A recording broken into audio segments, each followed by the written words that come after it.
Right, time to get the dark earth down on our aircraft here. I'm using Vallejo Model Air 71029 dark earth for that, and I had no particular reason why I'm using that other than I've got it and I want to use it before it inevitably goes off. And we're shoving that through a number 4 needle because we're just giving everything a good cover. I've got a problem with one of my paint masks folding back, so what I'm going to do is I'm just going to get a little cocktail stick, and when we're painting over that area I'm just going to hold it back, but it seems to have lost its adhesive, and as a result it's not doing what I'd like it to do, which is mask off the glass. So yeah, so I think we're all set to go. I'm going to put my mask on and let's get this done.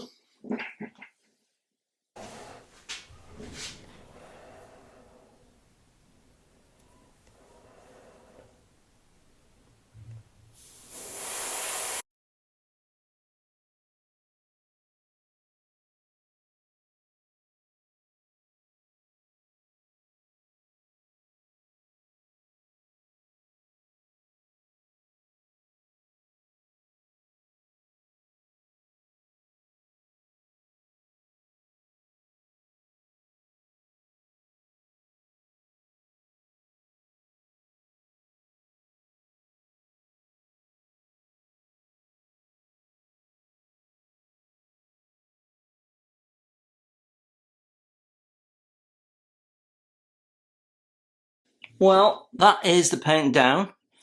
For brown, it looks quite green to me. I don't know why, but it does. But yeah, it's done and it looks, I'm pretty happy with that. I think I'm just a bit light there actually as I'm looking at it. So we'll just touch that up.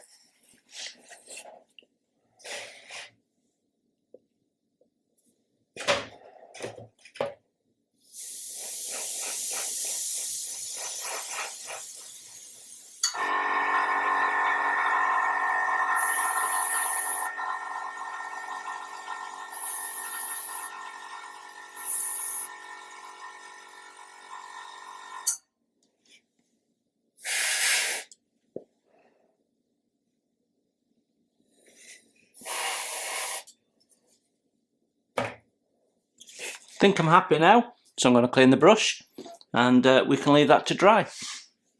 You can actually force dry, if you don't know this, you can actually force dry it by just putting air on it. You do, just holding the air down, not pulling back to get any paint in, and you can force dry actually both enamels and acrylics.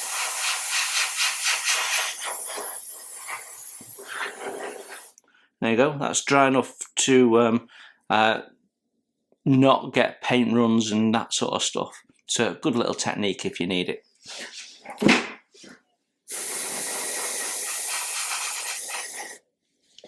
And that gives us our clear coat, so we're ready when this dries to get on with putting the camouflage on.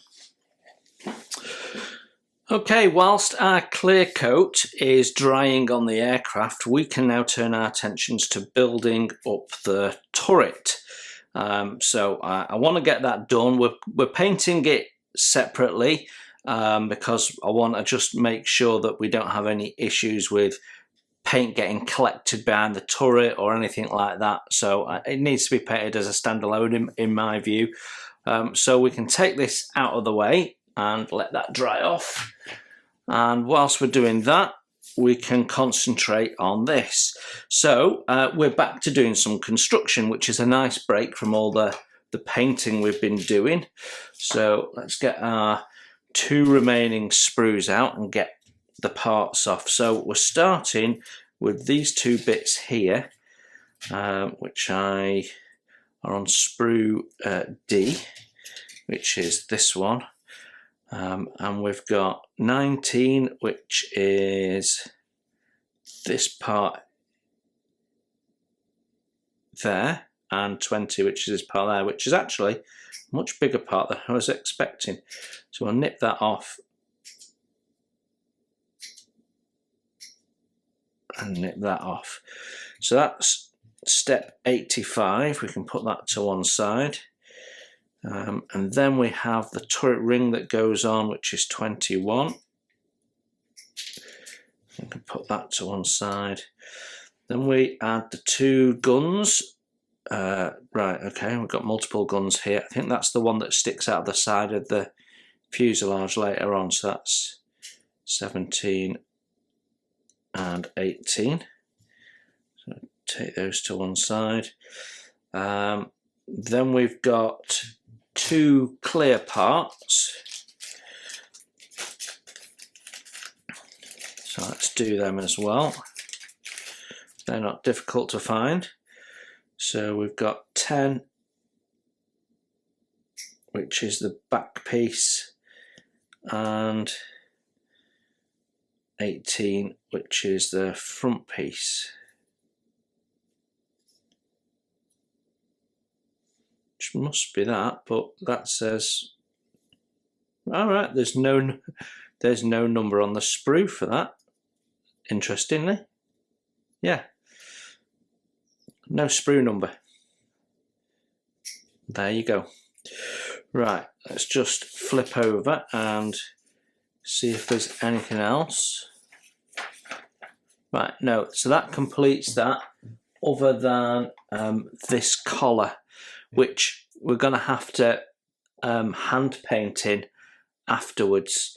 So yeah, not ideal, but it's the only way to do it as far as I see. My concern is, if we add the turret before painting, is you're going to get paint build up there, and I just don't want that. Very, very difficult to do. So that's our turret parts. We've also got this here, and some of that is being painted the same colour, so we can do the build up and painting at the same time. So that's also got some clear parts in it, so let's have a look at that. So if we put all the turret parts together, which I've done, and then we've got E this time. So E25 is this part here.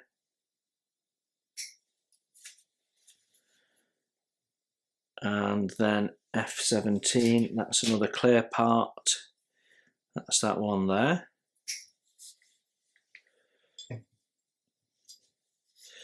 Okay, so that does that piece, and then as we move forward, we've got the mount for the torpedo, which is all going to be interior green, so we can paint that at the same time as well.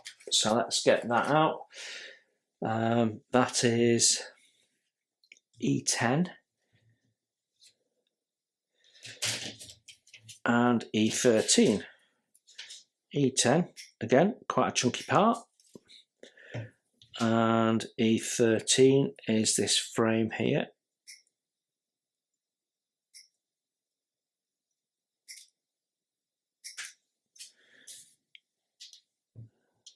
Oh dear, looks like that's broken. Let's deal with that right now before we end up breaking it off. So a bit of quick setting. Let's hold it in place. Hopefully that'll be enough, because we've got clean up on that part, so that's not ideal.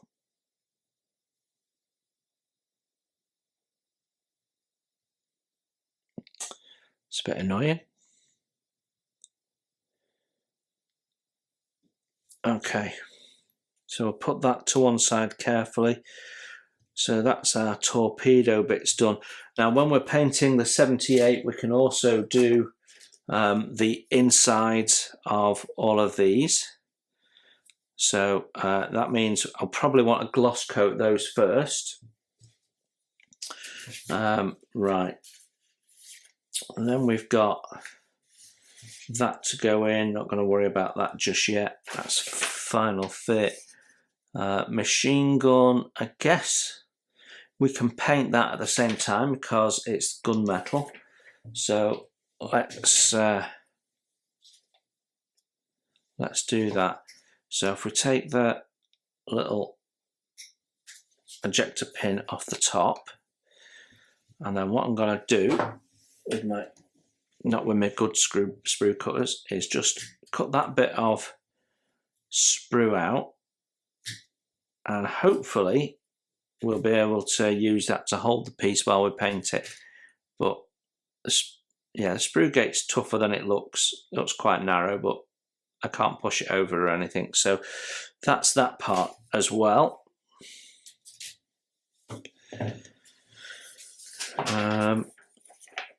And that pretty much completes the build. So the only other bits that we've not done then is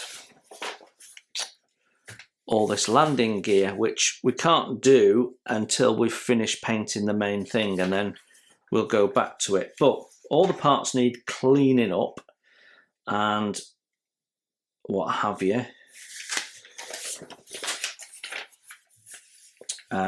And we can sub-assembly them, and they're being painted in aluminium, so I think we want to get those out as well. So that means we'll have removed all the final parts and have final cleanup, which is sort of where I'm getting to.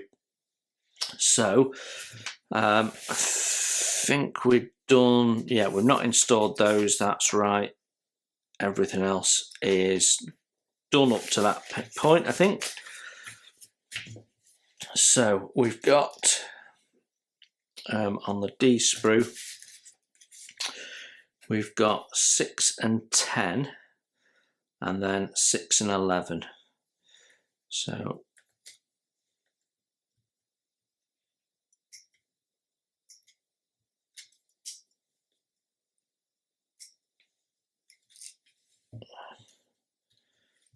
that's 10, that's the first one.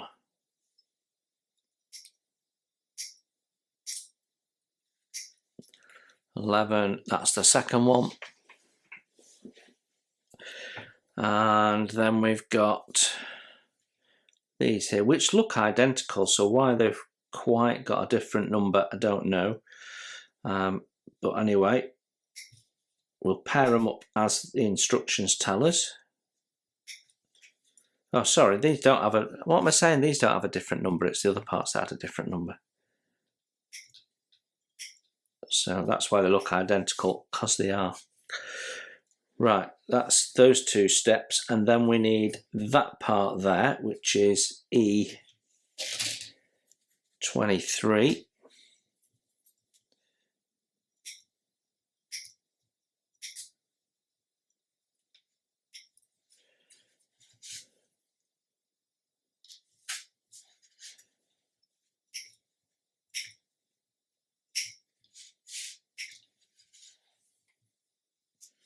Okay, and I think that is it for the landing gear. Oh no, it's not. We've got these funny little cages. So, not quite sure what they are, but we've got these little things to go on, like bull bars or something. So again, these are identical, so we can put, doesn't matter which way around they go. So that's that. So what I'm going to do now is I'm just going to go back to the start of the instructions, make sure I've not missed anything that isn't crossed off, and take any remaining parts off and just clean them up. But I'm fairly sure that is it.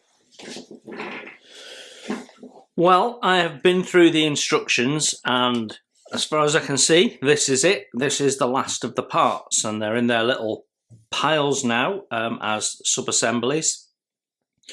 So we've got this underneath gun, we've got the landing gear, the turret, the mount for the torpedo, the fuselage gun, the bomb bay doors, the spinner for the front of the torpedo, and what I'm guessing is the pitot tube that sticks out of the front bottom of the aircraft. And I've also got this, which I managed to snap off, which is part of the aerial.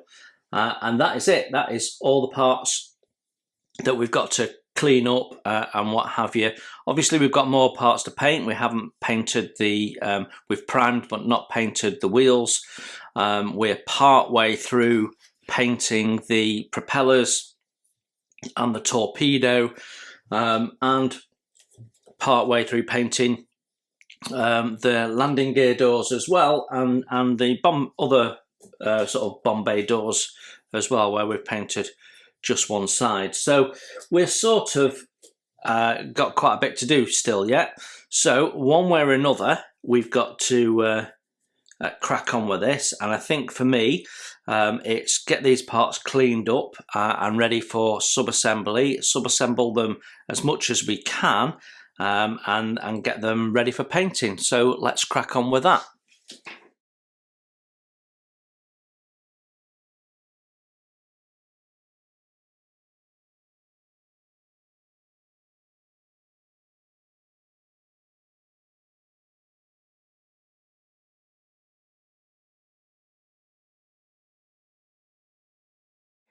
Well, that little part is probably the most complex part I've had to clean up for a long time. There is a lot in there that you've got to try and tackle. I haven't quite finished yet. You really need something like one of these to be able to get in. I don't know if you can get these anymore. I've not seen them for ages, but if not, a little off bit of nickel photo etch will just scrape it away nicely and get rid of those seams on the inside of that little hole, which you've got 4 seams to clean up in there. It's tricky, but ultimately doable with a little bit of thought. There we go. So that's that part cleaned up. So I think we can actually glue these 2 bits together now. So how does that go? Like that, and then like that, and is that right? Yeah.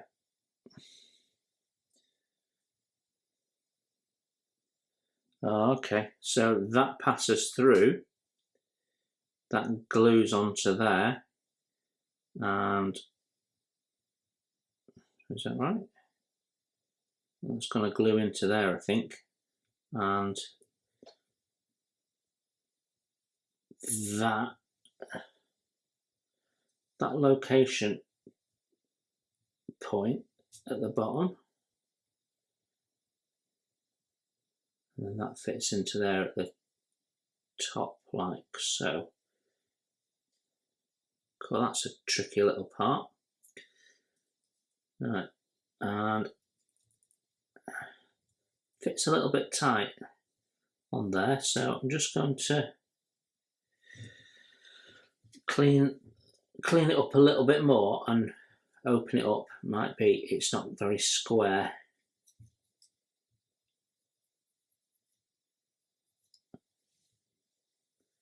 I just spotted a seam I'd missed. Where is it? There it is. There, it's gone now. Right, so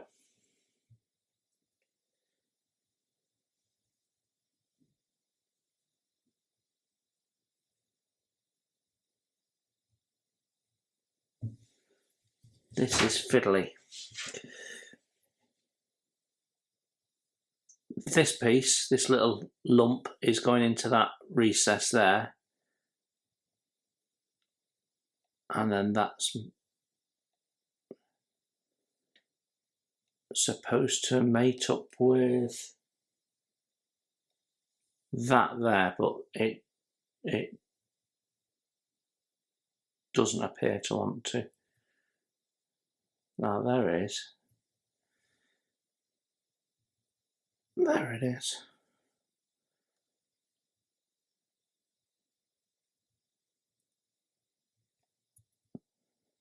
Right, don't think they're particularly square, so I'm just going to trim that back a little bit.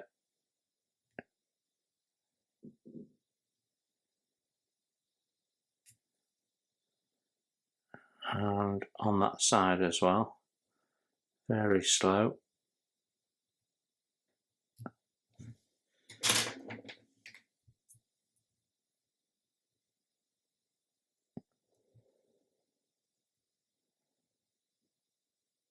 Well, that'll definitely go in now at the top.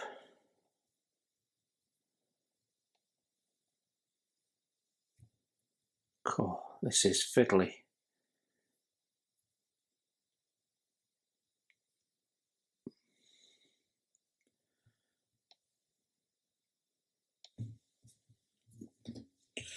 Right, I'm not sure that I've got this right. I'm looking at the photograph of this. It's supposed to be sort of straight, and it's not. So if that goes on there,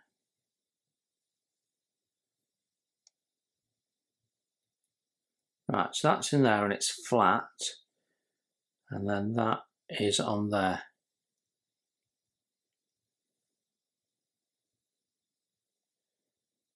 Sort of right, but I think the back of this part here just needs a slight angle on it. And it does have one, but it needs a little bit more. So I'm just going to sand. I'm not changing the angle, I'm just sanding it down so it's a little shallower. See if that helps.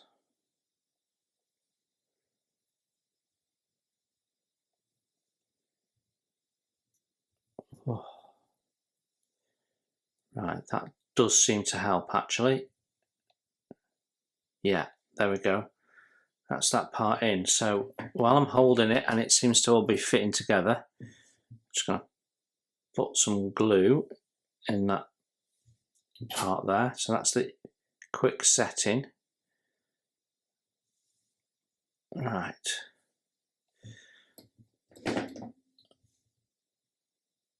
I'll do the same round there, and then I'm going to correct the sit of that.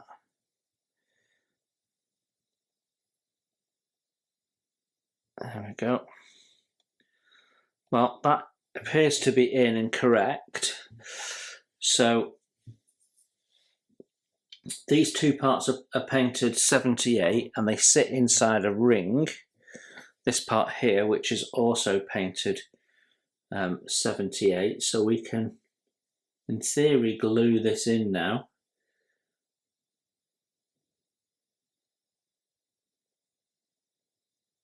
So if we've got it that way around, and hold the seat, and the ring goes over.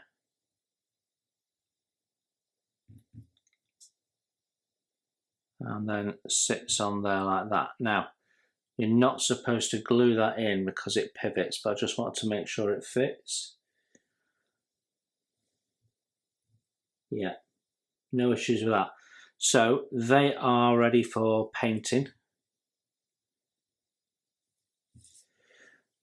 Okay, so brilliant. We can put those to one side. Right, the guns, we can clean these up while they're still on the sprue gates.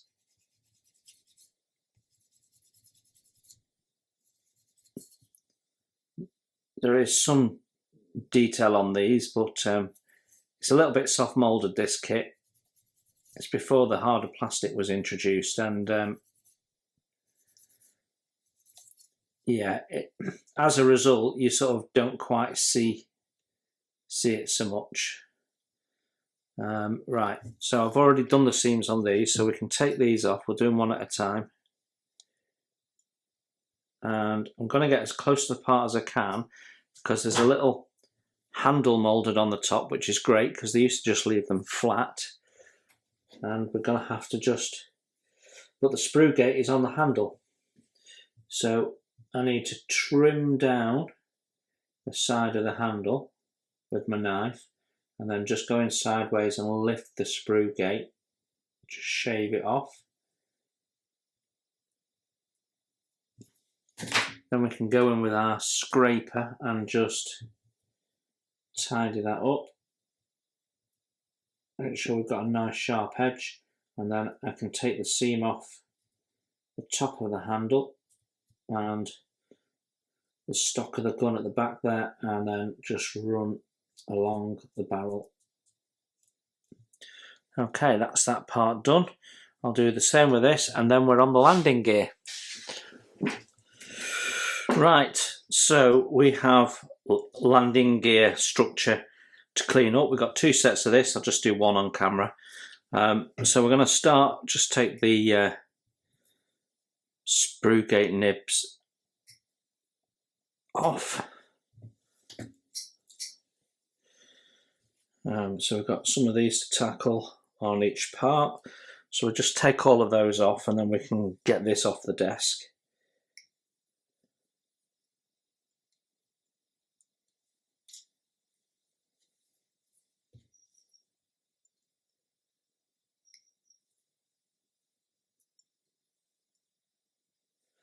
There we go.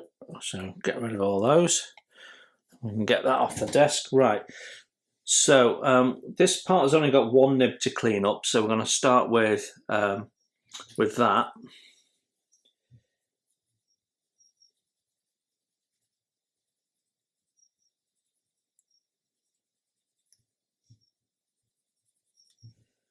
And then we can just take the seam off.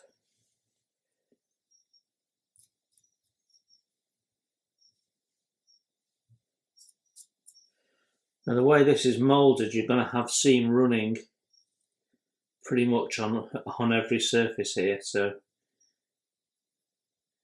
but it's not heavy at all.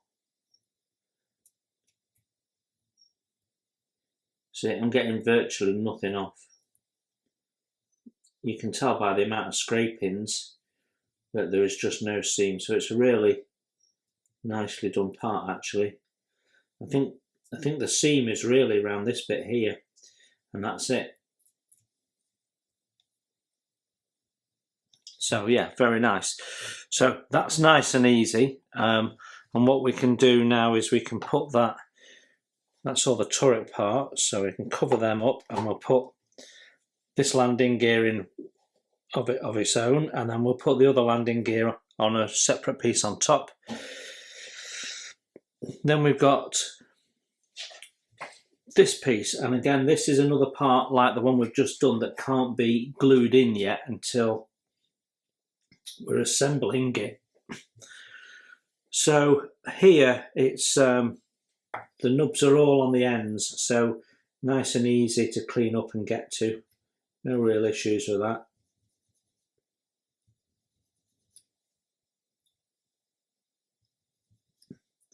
There we go.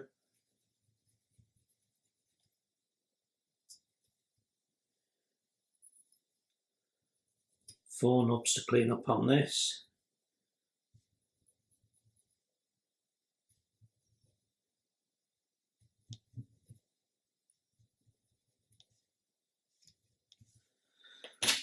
All right, and then it's just scraping at the seam line again. There is quite an obvious seam line along this.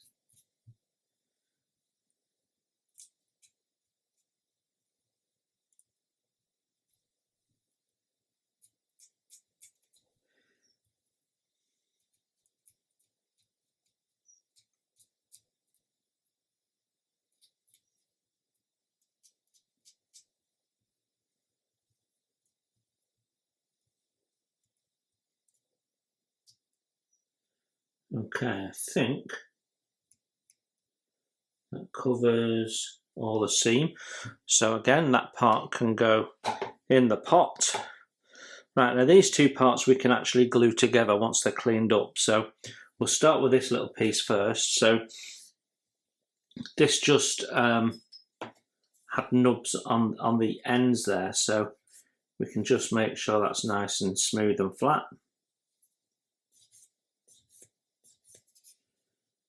Like so.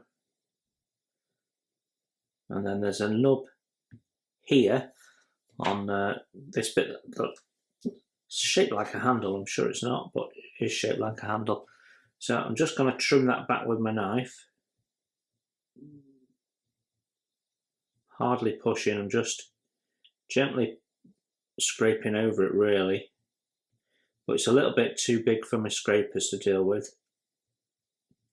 So we'll just trim that down, and now we can get in with a scraper and just take that seam off. And we'll just go over it with a fine bit of sanding paper. Just make sure it's all blended in. Okay. So obviously our seam is going to go all the way around.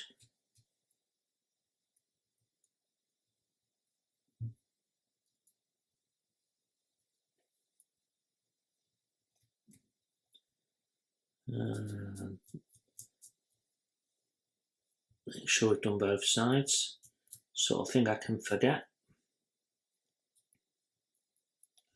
Right, so that's ready to be glued. Where were the nubs on here? On the sides of these flats. So we go in with the medium glass sanding stick, which is the fine one. These are quite good. They sort of polish as they go. You can see through them. I wouldn't say, I mean, when you're sanding with a sanding stick, you do a few swipes and then you check and see how you are, and you do a few swipes and check and see how you are. You're not doing anything different with this, because all those dots means you can't really see it particularly. And when you're moving, you can see that if it's bad, you can see it until it gets nearly done, and then you've got to be checking. So I don't know whether that's just habit, but I can't see through that well enough to say I'm getting an advantage from it being glass. But it does clean the parts up nicely. You get a nice smooth as glass feel to it, much smoother than the original plastic.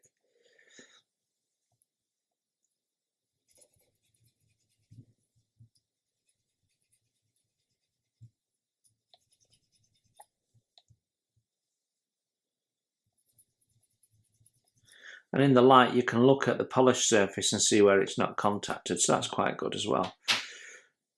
Right, I think that was the only nibs on there, wasn't it? So again, we can just deal with the seam now.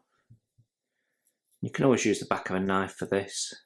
Back of a knife blade is nice and easy for these easy to get into jobs.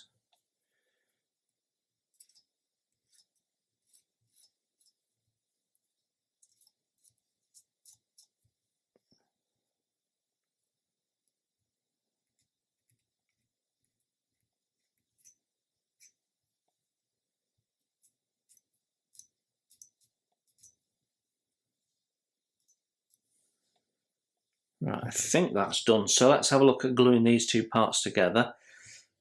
So we have a location point here, and we need to make sure that we orientate the part correctly. So we've got a little lump there that's supposed to face upwards.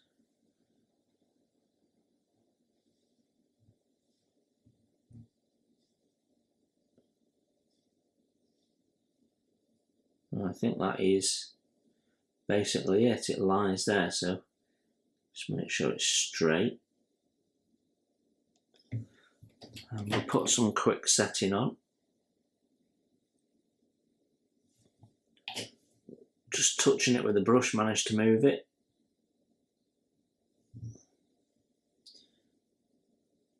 It's not clear to me whether these need to be in contact or not.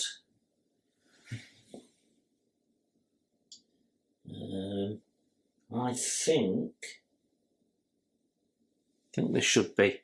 So I'm going to just push that down so it's in contact. Right, that's that part done and ready for painting. So we can add that in there, allow that to dry, and put another bit of tissue over the top, keep them nice and protected. I'll clean up the other one, and then that is all the part cleanup done for this kit, which is good. Well, time to get the camouflage masking done on this, and I'm going to use the blue tack method, which I've not done for a little while. I've done all sorts of different ways of doing it with low tack film, and we used the Panzer putty, I think, last time. So I thought we'd do this just because I've not done it on the channel before. So if you're not familiar with it, then you've got some reference. But basically what we're going to do is we're going to use blue tack for marking the edges of anything that we need to camouflage off, and it gives us a nice soft painted line when we put the paint down. So what we need to do is make some long sausages of blue tack. So we need to warm it up, and we'll do this wing, and we'll follow the instructions as best we can.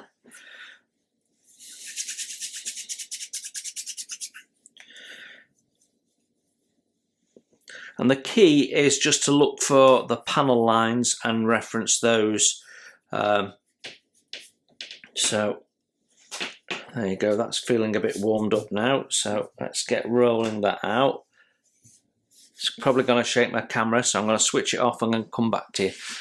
Right, so there we go. We've got a nice long bit of blue tack, and we'll start by doing the edge here of the engine nacelle, because we've already got some masking there, so we can start over the end, and when we know we need to sort of go over that.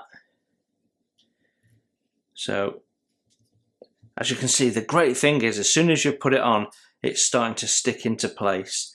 So we can press that down, and that sort of goes halfway down like that. It misses. No, does it though? Well, in my case, it's going to miss that just for ease. And then it sort of goes in a curve round, coming through the corner of that there. So we can bring that tight and just sit that down. And we don't have to press it in really. It'll just sit there until we take it off. And it's coming down through that panel a bit, then across that panel, and then it's coming up into this panel like so, where it sort of goes up and steps up and then comes out.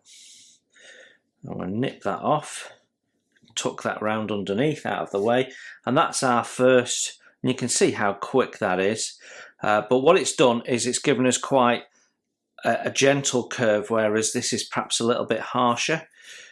So you can then just by pressing it, you can make that shape a little bit harsher if you want. So there we go, just putting a bit more of a lump in there. Okay, so that is great.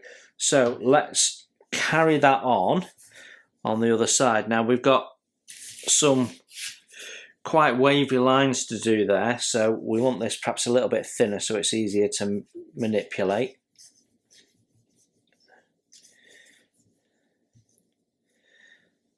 So we're starting halfway through that panel line there, and that has a bit of a curve, and then it goes out, goes. So if we stick that on there, press that in,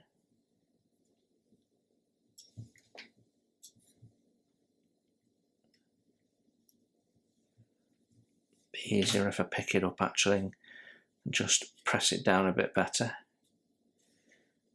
And then, right, I think I'm going to start at the bottom. That might be easier. So halfway through that panel there, like that. Press that in, and then it's sort of going out, in and out, in and then out, and then in. So if I nip that bit off, and we just push that down, and then just like before, we can create the shape by just pushing it around a little bit.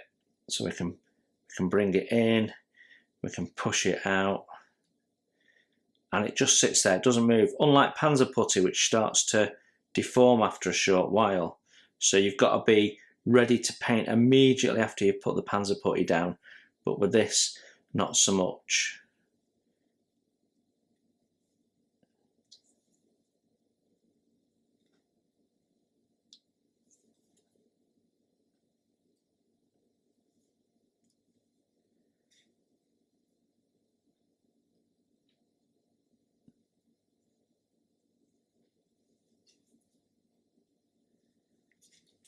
There we go.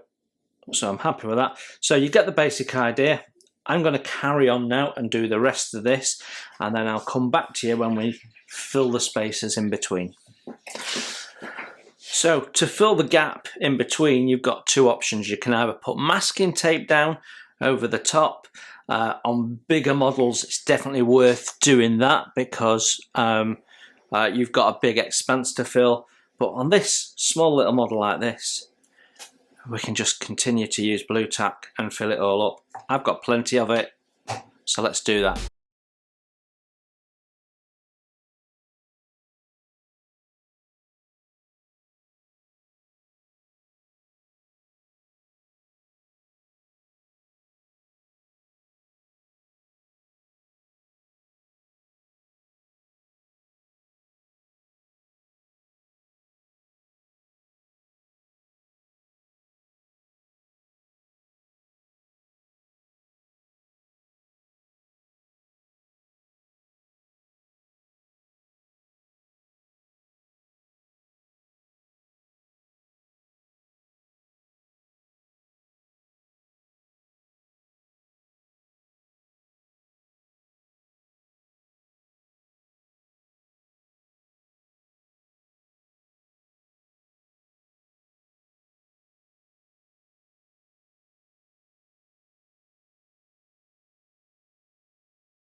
Right then, my favourite part, decals. I don't know why I love doing decals so much, but I do.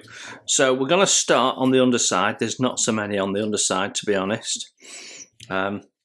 Everything's had a clear coat, so we should be good.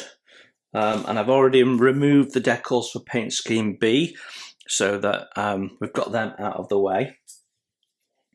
And my usual process, if you've not seen before, is to have a couple in the soak while I'm preparing the other ones, and I do them sort of in order. So we need decal number 4 first.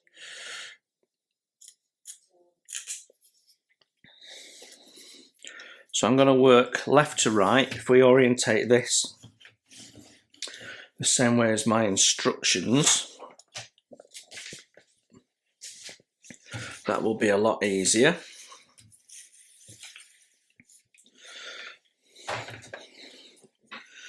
Okay, so we're starting with number 4 there.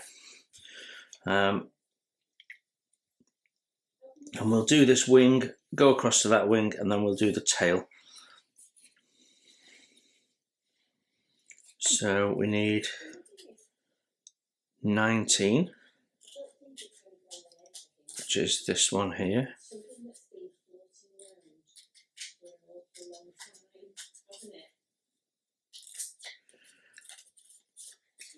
So we get that one in the soak. I better get some tweezers out ready, and we can get 4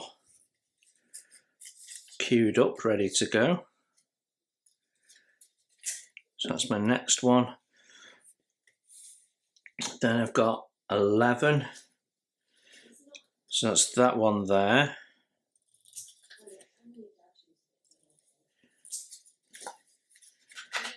And then 5, which is the opposite hand of number 4, and then 19. Quite close together, these decals, so a small pair of scissors is really handy. Right, that'll do for now. Make sure we don't put the number in. So we can get the next one on the go.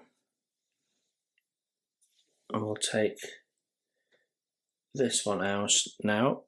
Yeah, it's not ready yet. Let that one soak.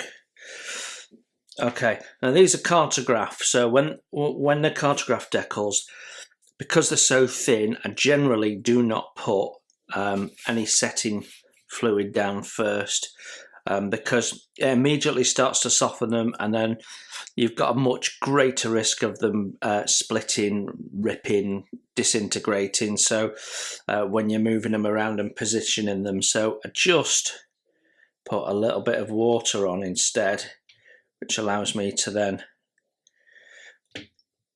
manipulate it.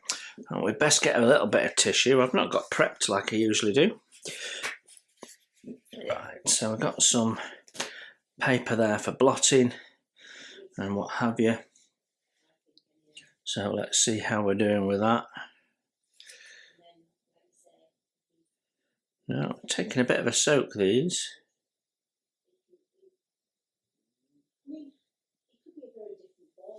So if it's slowly working, we might as well put another one in and try and speed up the process a little bit.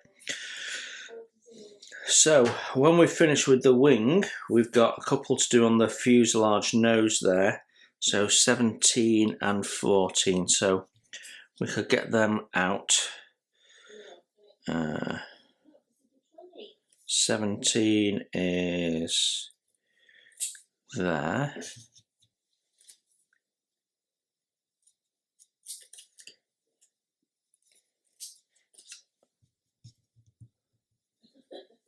Thought I had that in my fingers and I didn't. 17 and then 14. Oh, it's all the way up there.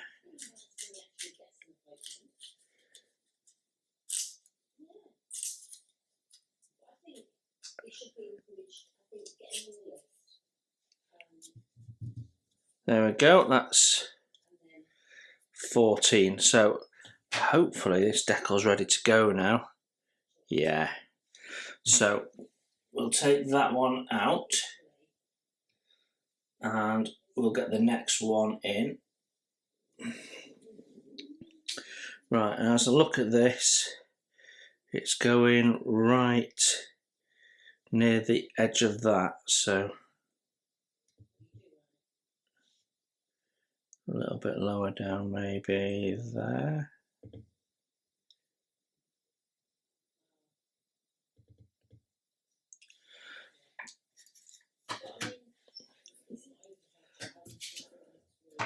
Just going to wet my brush.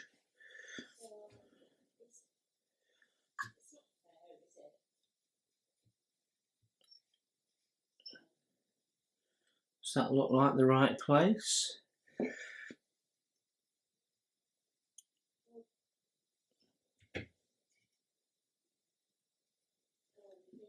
I think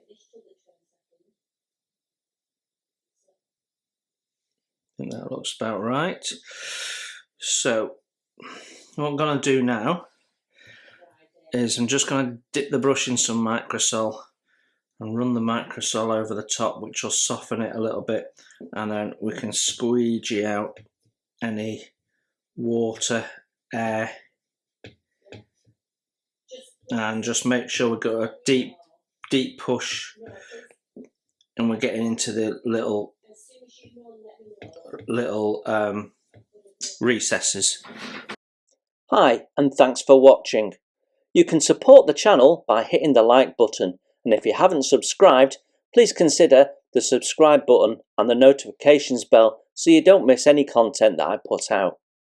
Model Kit Stuff is a self-funded channel, and I don't do membership or Patreon or buy me a coffee. So if you'd like to further donate to the channel and ensure the cameras keep rolling and the content keeps coming, then you can consider making a donation through my PayPal.